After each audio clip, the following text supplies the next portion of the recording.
أعوذ بالله من الشيطان الرجيم. بسم الله الرحمن الرحيم.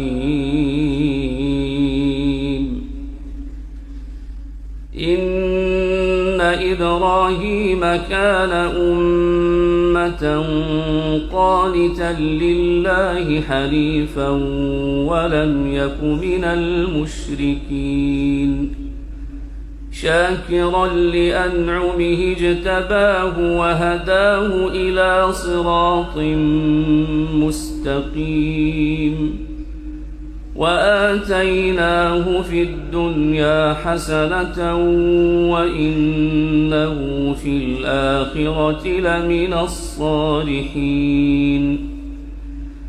ثم أوحينا إليك أن اتبع ملة إبراهيم حنيفا وما كان من المشركين.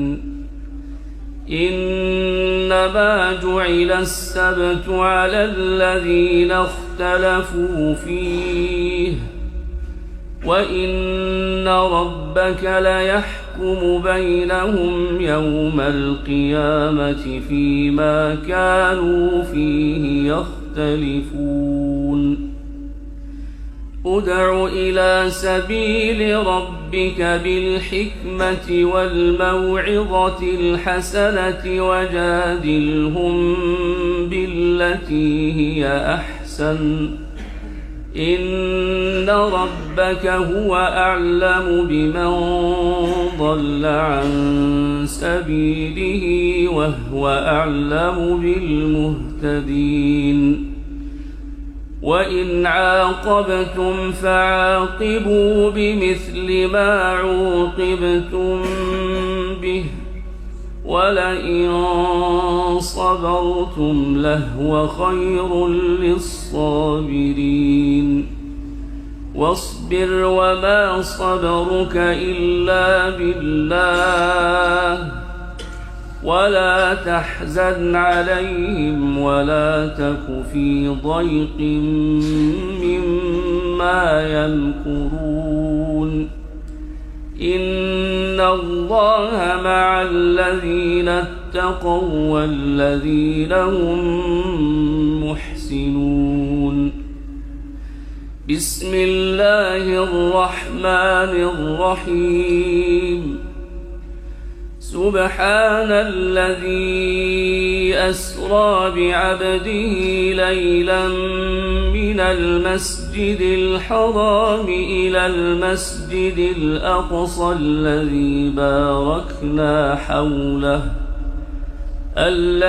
باركنا حوله لنريه من آياتنا إنه هو السميع البصير.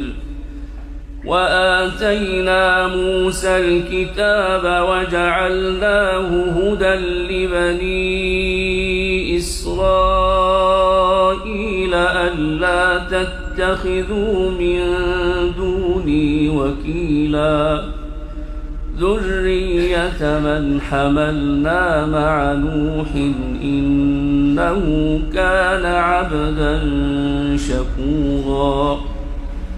وقضينا إلى بني إسرائيل في الكتاب لتفسدن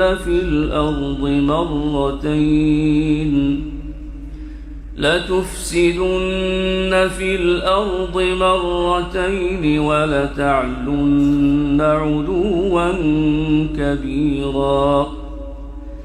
فإذا جاء وعد أولاهما بعثنا عليكم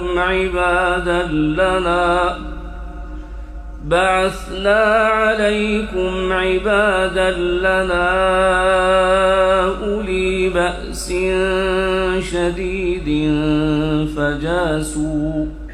فجاسوا خلال الديار وكان وعدا مفعولا.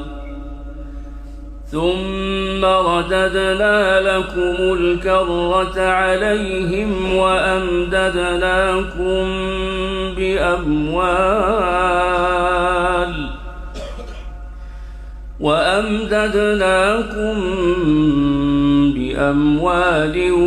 وبنين وجعلناكم أكثر نفيرا إن أحسنتم أحسنتم لأنفسكم وإن أسأتم فلها فإذا جاء وعد الآخرة ليسوءوا وجوهكم وليدخلوا المسجد كما دخلوه أول مرة وليتبروا ما علوا تتبيرا عسى ربكم أن يرحمكم وإن عدتم عدنا وجعلنا جهنم للكافرين حصيرا صدق الله العظيم.